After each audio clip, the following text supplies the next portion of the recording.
comic book fans, I'm going to be trying a new technique here today. I've bought a thing that holds my camera so I can take pictures straight down. So I'm going to show you a couple of comics. Now these came with the Edinburgh Glasgow Comic Hall. They weren't listed. They didn't show any pictures of them. They just came as part of the hall. They showed pictures of 3 boxes and there were a couple of outside comics in there, but I had no idea what they were. Anyway, there are 2 of them. They are fantastic.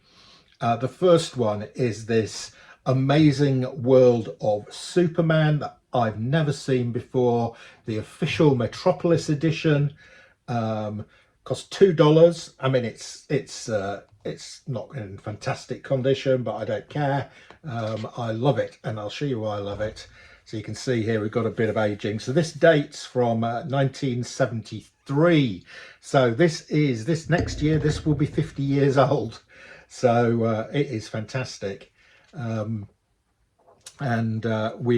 of all, we've got a story called Superman in Superman Land. So obviously creating a theme park called Superman Land, and I love this big formats with this with these big large style pictures. Excellent stuff. And we've got Lex Luthor here.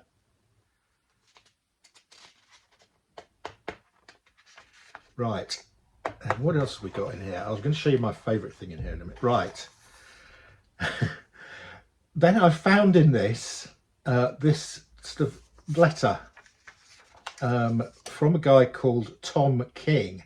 Now, I presume this is the original owner of this comic, and I suspect this is the guy whose collection I have got here.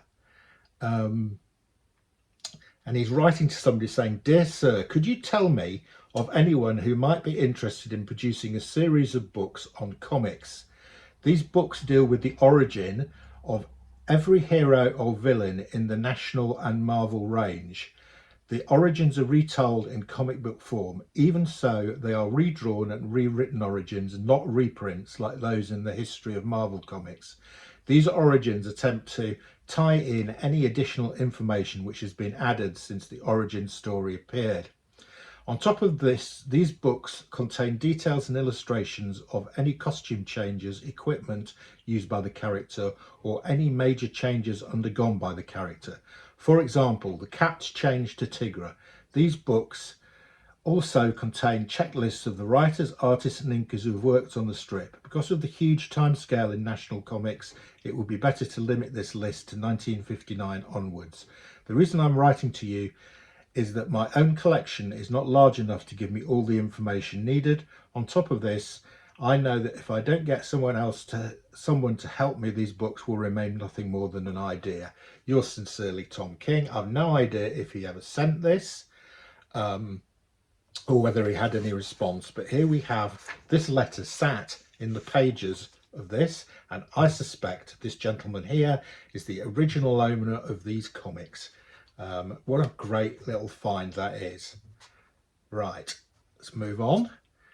We have some instructions on how to draw Superman, a guide to the characters in the Superman family portrait, Superman, Supergirl, Jimmy Olsen, Lucy Lane, she's the girlfriend of Jimmy Olsen, Perry White, editor of the Daily Planet, Lois Lane, Lana Lang, Martha and Jonathan Kent, Crypto, of course, Superboy's pet, Streaky, Supergirl's pet, Comet, another of Supergirl's pets, Mr. McBlur, I can't say it, and I can't say it backwards either, Legion of Superheroes, Lara and Jor-El, Bizarro Superman, Professor Potter, who's a friend of Jimmy Olsen, whose formulas give Jimmy the opportunity to change shapes, and Laurie Lamaris, another former girlfriend of Superman's.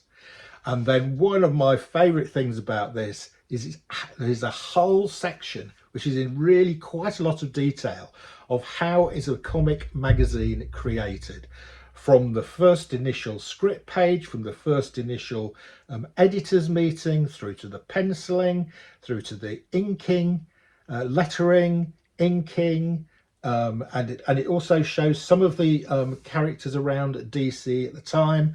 So here it says publisher Carmine Infantino, artist Nick Cardy discusses Superman cover with editor Julius Schwartz. Now, I'm going to say which I think are these three are.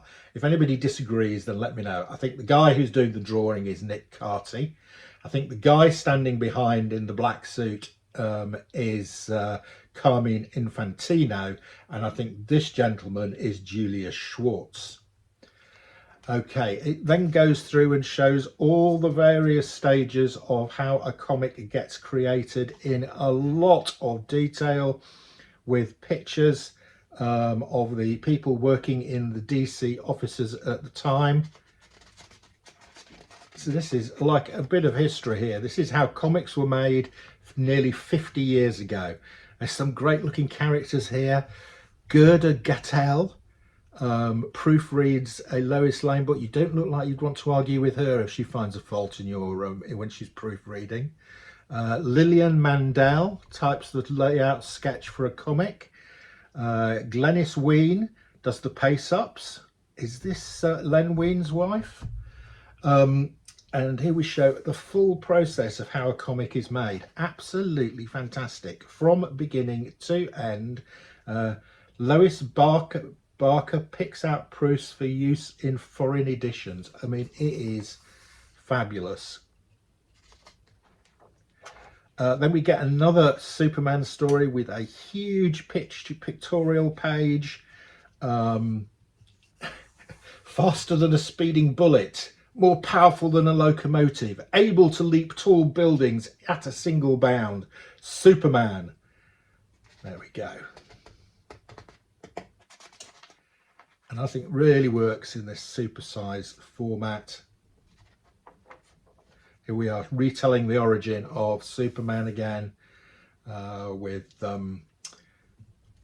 with Superman as a child being sent off into space by his parents. We have got a detached centre cover, but I don't care. I'm not selling this. This is for my personal collection.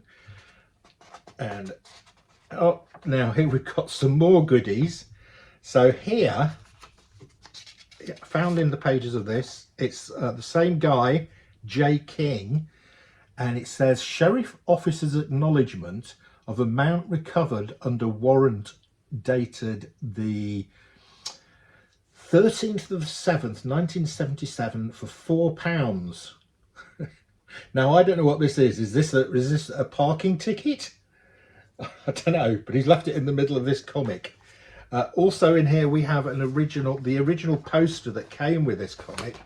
It's here it is, your bonus supersize map of Krypton. It may be detached and framed as your own personal souvenir. Here we go. It's massive. Map of Krypton. Here we go. Fantastic stuff. I've never seen this before. I don't know how rare they are. I imagine there's quite a lot of them around. They wouldn't have done this and only produced a few of them. And I love to see this. Those little personal documents are interesting too. Superman Syndicated, Superman Day Proclamation, Metropolis, Illinois. And we've got some Supermen from the past who played Superman, a Rogues Gallery, The Secrets of Superman's Fortress. I mean, there's just loads of stuff here. It's a huge document. Here we've got some of the original Superman filming, important dates in Superman's life. 1938, June issue of Action Comics 1 introduces Superman. Lois Lane is in the first story. Right through here to 1971, in Jan issue 133, Clark Kent becomes a television reporter.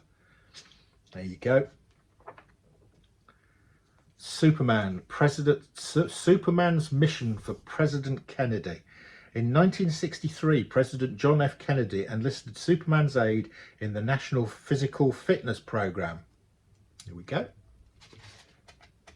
And here we have JFK meeting up with Superman. Fantastic. Superboy's secret hideouts.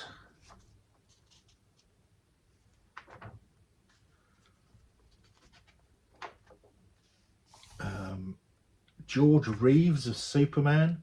Phyllis Coates as Lois Lane on TV. Brilliant. Absolutely love this. And then finally we've got a great full page drawing of Superman.